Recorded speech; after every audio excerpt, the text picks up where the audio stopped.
Maharashtra news सदैव आपल्यासोबत। नमस्कार, मी प्रियंका। गरजा महाराष्ट्र न्यूज मध्ये तुमचं स्वागत। सुरुवातीला पाहूयात हेडलाईन्स। अंडरवर्ल्ड डॉन दाऊद इब्राहिमला भारतात आणणार केंद्रीय गृहमंत्री राजनाथ सिंग यांचे वक्तव्य। किरण बेदी यांनी पुन्हा निवडणूक लढवणार नसल्याचं केलं स्पष्ट। प्रत्येक वेळी सलाम ठोकण्याची आवश्यकता नाही, मुख्यमंत्र्यांनी पोलीस कर्मचाऱ्यांना दिले आदेश। आणि कॅगच्या अहवालात असलेले सर्व आरोप खोटे असल्याचं नितीन गडकरींनी केलं स्पष्ट। गरजा महाराष्ट्र न्यूज सदैव आपल्यासोबत। आता पाहूयात सविस्तर बातम्या। मुंबई बॉम्बस्फोटातील मुख्य आरोपी आणि अंडरवर्ल्ड डॉन दाऊद इब्राहिमला भारतात आणणार असं केंद्रीय गृहमंत्री राजनाथ सिंग यांनी आज लोकसभेत म्हटलं। दाऊद पाकिस्तानात असल्याची गुप्त माहिती आम्हाला मिळाली आहे, म्हणून आम्ही दाऊदला भारतात आणणार असल्याचं राजनाथ सिंग लोकसभेत म्हणाले। इंटरपोलने याआधीच दाऊद विरोधी रेड कॉर्नर नोटीस प्रसारित केली आहे। तसेच दाऊद पाकिस्तानात असल्याचे पुरावे वेळोवेळी पाकिस्तानाला दिले आहेत, मात्र पाकिस्तानने भारताला कोणतीही मदत केली नाही। तरीही आम्ही पाकिस्तानवर दबाव टाकून दाऊदला भारतात आणणारच असे राजनाथ सिंग यांनी म्हटले आहे। दिल्ली विधानसभा निवडणुकीत दारुण पराभवाला सामना करणाऱ्या किरण बेदी यांनी आता भविष्यात पुन्हा कधीही निवडणूक लढवणार नाही असं जाहीर केलं आहे। राजकारणापेक्षा समाजसेवेत मला जास्त रस असून आता मी पुन्हा समाजसेवेत सक्रिय होणार आहे, असेही त्यांनी यावेळी स्पष्ट केले। दिल्ली विधानसभा निवडणूक हा माझ्या आयुष्यातील सर्वोत्तम अनुभव होता, असे सांगत बेदी म्हणाल्या, मी सक्रिय नेता नाही, कारण राजकारण ही माझी भाषा नाही। यापुढे मी निवडणूक लढवणार नाही। एकीकडे निवडणूक न लढवण्याचे स्पष्ट करतानाच भाजपाचे आभार मानायलाही त्या विसरल्या नाहीत। भाजपाने मला संधी दिली, माझ्यावर विश्वास दाखवला, यासाठी मी त्यांचे आभारी आहे, असे बेदी यांनी नमूद केले। पणजी येथे एका महिला आर्थिक मंचाच्या कार्यक्रमात किरण बेदींनी त्यांच्या राजकीय कारकिर्दीविषयी भाष्य केले। दिल्ली विधानसभा निवडणूक भाजपाने किरण बेदी यांच्या नेतृत्वाखाली लढवली होती। किरण बेदी या मुख्यमंत्रीपदाच्या उमेदवार होत्या, मात्र त्यांचा दारुण पराभव झाला। तसेच भाजपाला फक्त 3 जागांवर विजय मिळवता आला। राज्याचे मुख्यमंत्री देवेंद्र फडणवीस यांनी पोलीस कर्मचाऱ्यांना सलाम न ठोकण्याचे आदेश दिले आहेत। एका कार्यक्रमाच्या दरम्यान बोलताना ते म्हणाले की जेव्हा कधीही मुख्यमंत्री पोलीस कर्मचाऱ्यांसमोरून जातात तेव्हा प्रत्येक वेळी त्यांना सलाम करण्याची आवश्यकता नाही। मुख्यमंत्री म्हणाले, संवेदनशील भागातील दौऱ्याशिवाय इतर ठिकाणी माझ्या ताफ्यातील गाड्यांची संख्या 5 वरून 2 केली जाणार आहे। मी VIP संस्कृतीवर विश्वास ठेवत नाही, ही ब्रिटिशकालीन संस्कृती आहे। आता आपला देश स्वतंत्र झाला आहे आणि ही संस्कृती आता सोडावी लागेल। कॅगच्या अहवालात माझ्या विरोधात असलेले सर्व आरोप खोटे आहेत, ते राजकीय हेतूने प्रेरित आहेत असं म्हणत पूर्ती उद्योग समूहाने कोणतीही अफरातफरी केली नाही असं स्पष्टीकरण केंद्रीय दळणवळण मंत्री नितीन गडकरी यांनी दिलं। काही दिवसांपूर्वीच गडकरी यांच्या पूर्ती उद्योग समूहावर कॅगने प्रश्नचिन्ह उपस्थित केले होते। त्यांच्या पूर्ती उद्योग समूहाला मिळालेल्या कर्जामध्ये मोठ्या प्रमाणात अनियमितता आहे। त्यांनी केंद्राची सबसिडी मिळवताना काही नियमांचं उल्लंघन केलं असा आरोप त्यांच्यावर आहे। याआधीही पूर्ती ग्रुपच्या कारभारावरून गडकरींवर अनेक वेळा आरोप झालेत। या प्रकरणाचे तीव्र पडसाद आज राज्यसभेतही उमटले। गडकरींनी राजीनामा द्यावा अशी मागणी करत राज्यसभेत काँग्रेससह विरोधकांनी जोरदार घोषणाबाजी केली। या गदारोळात गडकरींनी आपलं स्पष्टीकरण देत, कॅगच्या अहवालात माझ्या विरोधात काहीही नाही, माझ्या विरोधात भ्रष्टाचाराचे आरोप नाहीत, जे आरोप आहेत ते सर्व राजकीय हेतूने प्रेरित आहेत।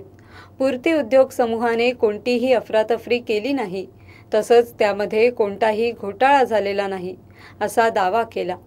मात्र विरोधकांनी गदारोळ सुरूच ठेवला, त्यामुळे काही वेळ राज्यसभेचं कामकाज स्थगित करण्यात आलं होतं। महिलांविरोधी गुन्ह्यांसाठी आरोपींबाबत निकाल देताना कोर्टाने कठोर शिक्षेचाच अवलंब करणे आवश्यक आहे, असे स्पष्ट मत सुप्रीम कोर्टाने सोमवारी व्यक्त केले। पुण्यातील BPOमध्ये काम करणाऱ्या 22 वर्षीय कर्मचारी महिलेवर सन 2007 मध्ये झालेल्या बलात्कार व तिची हत्या यासाठी टॅक्सी चालक पुरुषोत्तम बोराडे व त्याचा मित्र प्रदीप कोकाटे यांना मुंबई हायकोर्टाने सन 2012 मध्ये फाशीची शिक्षा सुनावली होती। आरोपींनी याला सुप्रीम कोर्टात आव्हान दिले होते, मात्र सुप्रीम कोर्टाने आरोपींची फाशीची शिक्षा कायम ठेवली। यावर न्यायाधीश दत्तू यांनी महिलांविरोधी कायद्यात कडक शासन व्हावे असे मत व्यक्त केले। महिलांच्या प्रकरणात झालेल्या गुन्हे आणि त्यासाठी झालेली शिक्षा यांचा मेळ बसत नाही असे अनेक गुन्हे आढळतील आणि ही एक धक्कादायक बाब आहे। अशाने गुन्हेगारांची हिंमत वाढते, शिवाय न्यायव्यवस्थेच्या विश्वासार्हतेलाही प्रतिकूल परिणाम होतो, असे न्यायाधीश दत्तू यांनी सांगितले। जिल्ह्यात व राज्यात सध्या दारूबंदी चळवळ सुरू असतानाच गृहराज्यमंत्र्यांनीच बारचे उद्घाटन केल्यानंतर समाजासमोर कोणता आदर्श ठेवाल असा सवाल विरोधकांकडून विचारण्यात येत असून हे वर्तन नैतिकतेला शोभणारं नसल्याचीही चर्चा होत आहे। सत्ताधारी भाजपच्याच एका मंत्र्याने बियर बारचे उद्घाटन केल्यावर मुख्यमंत्री आता त्यांच्यावर काय कारवाई करणार याकडे सर्वांचेच लक्ष असून विरोधकांनी मंत्र्यांच्या राजीनाम्याची मागणी केली आहे। राज्यभरात दारूबंदीसाठी चळवळ सुरू असतानाच सत्ताधाऱ्यांनीच बियर बारचे उद्घाटन केल्याने खळबळ माजली आहे। गृहराज्यमंत्री राम शिंदे यांनी शनिवारी रात्री नगरमध्ये चक्क एका बियर बारचे उद्घाटन केले। शिंदे यांच्यासोबत अर्थ राज्यमंत्री दीपक केसरकर, आमदार सुधीर तांबेंसह अनेक राजकीय नेते उपस्थित होते। त्यामुळे आता एका नवीन वादाला तोंड फुटण्याची चिन्हे दिसत आहेत।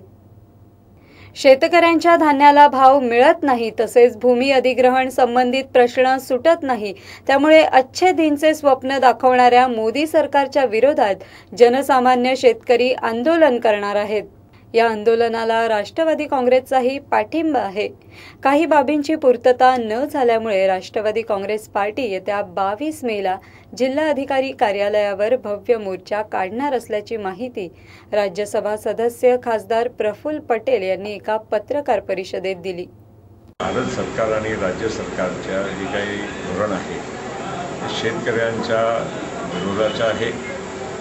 मोठ्या प्रमाणावर या देशाचे आणि राज्याचे शेतकरी अवलंबून झालेले आहेत। शेतकऱ्यांना त्याचा भाव मिळत नाही, खर्च वाढत चाललेला आहे, फर्टिलायझर युरिया भेटत नाही। सगळ्या म्हणजे जे काही नीती सरकारची जे भारत सरकारची जी आहे ते शेतकऱ्यांच्या विरोधाची आहे। म्हणून या सगळ्या लोकांच्या विरोधाचे जे काही धोरण सरकारचे आहे त्याचा आम्ही निषेध करतो आणि आम्ही त्याच्याविषयी ज्ञापन करणार आणि त्याचबरोबर आम्ही इथल्या आमच्याही पार्टीच्या द्वारे एक मोठा जन आंदोलन आम्ही उभं करू इच्छितो। बातमी आहे चीनची। आतापर्यंत आपण एखाद्या कंपनीने आपल्या कर्मचाऱ्यांना भेट म्हणून भेटवस्तू अथवा बोनस दिलेलं ऐकलंय। आपण एखाद्या कंपनी कर्मचाऱ्यांना परदेशी टूरवर नेल्याचं ऐकलं आहे का? असं प्रत्यक्षात झालंय ते चीनमध्ये। चीनच्या एका कंपनीने आपल्या कर्मचाऱ्यांना भेट म्हणून चक्क पॅरिस टूरचे आयोजन केलंय। चीनी कंपनी टीन्स ग्रुपचे अध्यक्ष ली जिनयुआन यांनी तब्बल 6400 कर्मचाऱ्यांना पॅरिस टूरवर नेऊन अनोखा विक्रम रचलाय। एखाद्या कंपनीच्या कर्मचाऱ्यांना एवढ्या लांब टूरवर आणण्याची ही पहिलीच वेळ असल्याने गिनीज बुकने देखील याची दखल घेतली आहे। गिनीज बुकची एक टीम पर्यटकांचा समूह पाहण्यासाठी पॅरिसमध्ये पोहोचली होती। तसेच या कंपनीने जगातील सर्वात मोठी मानवी साखळी बनवण्याचा विक्रमही रचलाय। टीन्स ग्रुप पर्यटन, सौंदर्य प्रसाधन आणि इतरही क्षेत्रात कार्यरत आहेत। कंपनीने नुकतेच 20 वर्ष पूर्ण केली आहेत। या निमित्तानं जिनयुआन यांनी आपल्या कर्मचाऱ्यांना ही खास भेट दिली आहे। सोन्याच्या दागिन्यांमध्ये भेसळ ही तशी नवी बाब नाही। ज्वेलर्स जितके जास्त कॅरेटचे दागिने सांगतात, प्रत्यक्षात ते तितके नसतात अशी तक्रार छोट्या मोठ्या पातळीवर सर्व ज्वेलर्सच्या बाबतीत ग्राहक करतात। परंतु यापेक्षाही हॉलमार्क नसलेल्या दागिन्यांमधील दिवसेंदिवस वाढत जाणारी भेसळ ही एक चिंतेची बाब आहे। सरकारने केलेल्या सर्वेक्षणातून ही भेसळ 45% पोहोचल्याची बाब स्पष्ट झाली आहे। ग्राहक प्रकरणांचे मंत्री रामविलास पासवान यांनी गेल्या आठवड्यात लोकसभेत एका प्रश्नाला लेखी उत्तर देताना सांगितले की दागिन्यांमधील किमान भेसळ आधी 38.6% होती, आता ती वाढून 44.6% झाली आहे. ग्राहक असोसिएशन ऑफ इंडियाने गेल्या महिन्यात म्हटले होते की देशात विकल्या जाणाऱ्या विना हॉलमार्कच्या सोन्याच्या दागिन्यांमध्ये 40% भेसळ असते. जर 13.5% सरासरी भेसळ असेल तर त्या आधारे मोजणी केली असता देशात 50% दागिने विना हॉलमार्कचे विकले जातात. 2014 मध्ये देशात 832.7 टन सोन्याची विक्री झाली आहे. त्यात भेसळीचे प्रमाण अर्ध्याच्या जवळपास आहे. भारतात सोन्यासोबतच दागिन्यांची विक्री मोठ्या प्रमाणात होते, त्यामुळे त्यातील भेसळीचा फटका ग्राहकांना सोसावा लागतोय. सलमानच्या हिट अँड रन प्रकरणाची सलमानची सुखरूप सुटका व्हावी यासाठी सलमानचे बॉलिवूडमधील मित्रांपासून ते चाहत्यांपर्यंत सगळेच देवाकडे प्रार्थना करीत आहेत. यात अभिनेता गोविंदा याचाही नंबर असून सलमानच्या सुटकेसाठी त्याने शिर्डीच्या साई चरणी प्रार्थना केली आहे. यावेळी त्याच्यासोबत पत्नी सुनीताचीही उपस्थिती होती. गोविंदा म्हणाला, मी सलमानसाठी साईंचे दर्शन घ्यायला आलो आहे, त्यामुळे यावेळी मी काहीही बोलू इच्छित नाही. गोविंदाने सलमानची 2दा घरी जाऊन भेट घेतली होती. गोविंदा व सलमानने पार्टनर या चित्रपटात एकत्र काम केले होते. या प्रकरणातून त्याची निर्दोष मुक्तता व्हावी तसेच गोविंदाच्या आगामी चित्रपटालाही भरघोस यश मिळावं यासाठी गोविंदाने साई दरबारी साकडं घातलं आहे. दरम्यान पत्रकारांनी सलमानबाबत विचारलेल्या कोणत्याही प्रश्नांना उत्तर देण्यास मात्र त्यांनी नकार दिलाय. जाता जाता पुन्हा एकदा पाहूयात हेडलाईन्स. अंडरवर्ल्ड डॉन दाऊद इब्राहिमला भारतात आणणार केंद्रीय गृहमंत्री राजनाथ सिंग यांचे वक्तव्य. किरण बेदी यांनी पुन्हा निवडणूक लढवणार नसल्याचं केलं स्पष्ट. प्रत्येक वेळी सलाम ठोकण्याची आवश्यकता नाही, मुख्यमंत्र्यांनी पोलीस कर्मचाऱ्यांना दिले आदेश. आणि कॅगच्या अहवालात असलेले सर्व आरोप खोटे असल्याचं नितीन गडकरींनी केलं स्पष्ट. तुर्तास वेळ झाली आहे इथेच थांबण्याची. तुम्ही कुठेही जाऊ नका, पाहत रहा गरजा महाराष्ट्र न्यूज, सदैव आपल्या सोबत.